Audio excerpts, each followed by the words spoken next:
Hello trainers, Ganeto here, and today we're gonna dive into Great League once again since it returns today, and we're gonna have a top 5 best teams that you can use in the current meta. So the first one is gonna be the Warren Medicine Sebelai line. Warren up in the lead is a very good generalist with a lot of coverage, and it can really hurt even its counters. Even against a fighting type, you can go fairly well with your back-to-back Icicle Spears.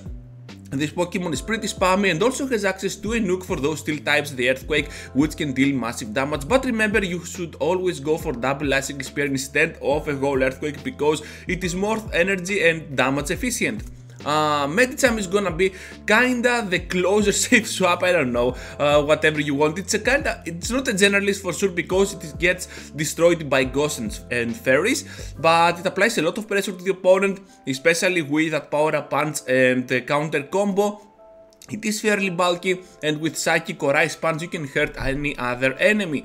Sebelai is gonna apply a lot of pressure to the opponent. With its Shadow Claw damage, you're gonna need most probably a purified one for the return damage, and it's gonna be a safe pick. It also has a lot of coverage against the meta, but struggles fairly easily against the fairies, so you can say that it struggles fairly easily against those fairies. Azumarill may be dealt with shields, but against a Charmer, yeah, the backline stands no chance at all. But Warren can really go pretty well against those Pokemon. The core breakers for this team composition are gonna be two Flyers, the Skarmory and the Talonflame. So with those Pokemon in mind, I think you're gonna be in a very good position overall against the entire meta. Battlers, sorry for the pause, I want to inform you that I have hidden 3 great balls throughout the entirety of this video, so be sure to find them. With that said, be sure to subscribe to the channel if you already haven't, because it means a lot and I love your support and helps this channel grow a little bit more every day. So thank you for watching, and now let's return into the next team. Trainers, now we're gonna talk about one of my favorite cores out there for the entire Great League. Swampert and Skarmory really cover each other's weaknesses pretty much effectively, so I really recommend them putting them together in a team. I decided to go with a safe pick Deoxys as my third one, since Deoxys can really cover a lot of the meta. It is considered a safe pick, it is bulky, can take the hits and provides a lot of coverage. It will struggle not against dark types that much because it has access to counter, you can still do a lot of damage to those Pokemon, but against a ghost type because it has nothing to throw at them, and yeah, the ghost types really destroy Deoxys down. However, Swampert up in the lead is pretty spammy, it can focus for those Nidoqueens and the steel types like Stunfisk and Bastiodon, but it really struggles against the grass type. But the backline can really help, especially the Skarmory, which applies a lot of pressure to any opponent. It has a ton of resistances, but lacks coverage with its attacks. Don't prove me wrong, it has great attacks, it even has access to a nuke, the Brave Bird, but it can really struggle against other steel types, or something like a red steel can really destroy it down. The core breaker for this team composition is gonna be a Jellicent, but besides that, this team can really go pretty well against anything, and this is gonna be a pretty good anti-Nidoqueen team. So if you're encountering a lot of Nidoqueens, yeah, this team might be your way to go out there and finish off that Pokemon. For the next one, trainers, we got the Altaria Trevenant Vigoroth line. Altaria is pretty good up in the lead, applies a lot of pressure to the opponent, it is very bulky, can take the hit so you can save up some shields, and at the same time it is afraid of the fairies, especially Tatazu and the steel types. Trevenant and Vigoroth here come to cover those weaknesses pretty effectively, I can say, because Trevenant applies a lot of pressure to the opponent, especially against that Azu, so you cover the Altaria.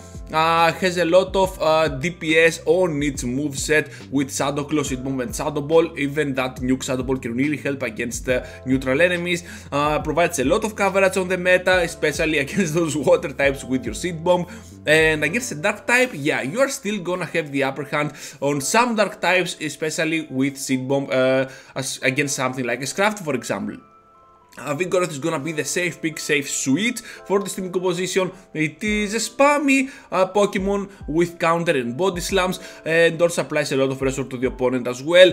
But it's kinda soft because it has a lot of soft losses throughout the meta. It's not that bad, but in some situations you might feel that like Vigoroth cannot finish off the job right on time. The core breakers that I decided to pick for this team is gonna be the Alolan Ninetales because it can go pretty well against Altaria and against Trevenant at the same time. These next team trainers will blow your mind because it's kinda safe and pretty bulky.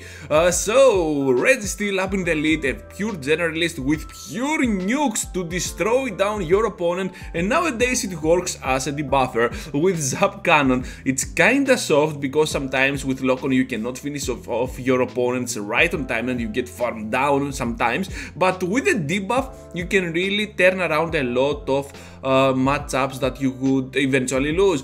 Also, Jellicent is here with a lot of coverage against the meta. It really covers those fightings from Registeel weaknesses. And I really love it as my closer with this team composition. You can play it as a debuffer if you want with Bubble Beam, but I prefer it with Shadow Ball and Ice Beam. Do not see that I have over here the Bubble Beam. It's because I was having a Sylph match and I was needing it. So the nuke from that Pokemon, the Ice Beam and that Shadow Ball is pretty awesome, but feel free to go with Bubble Beam if you feel like it. It lacks some dark coverage, but overall Jellicent can go pretty well against the entire meta, and with Nidoqueen as your safe pick, kinda safe because it is still afraid of Skarmory. As you can see, it has nothing to throw this Pokemon. You can pressure down the opponent pretty easily with those debuffing moves. Earth Power can also debuff the opponent, but it has a chance. While Poison Fang will for sure debuff the opponent and destroy them down with ease. A sad one is most preferably a better one, but you can always go with a regular run. The results are almost the same, especially with back-to-back debuffs.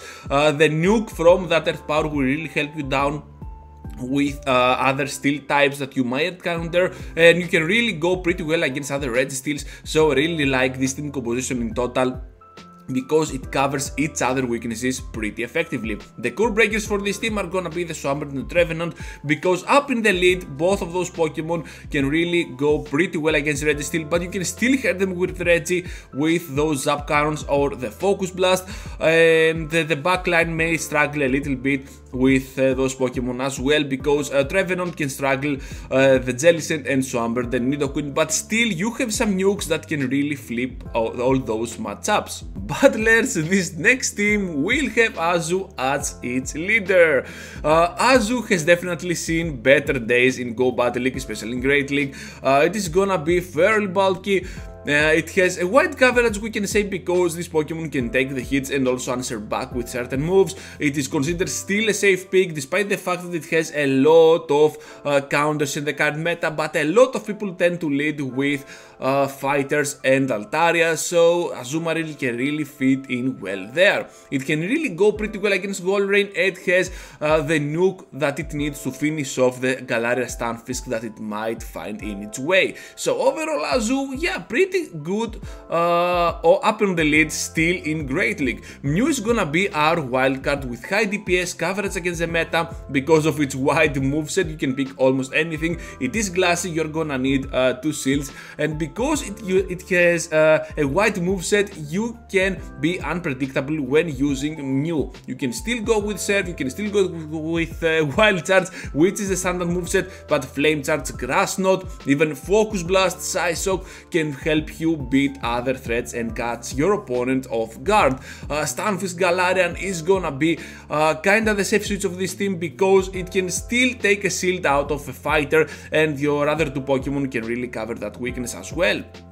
It has a wide coverage against the meta. It has a ton of resistances because it is part ground for those poisons and part steel for those poisons as well, but a lot of other Pokemon like confusion users, for example.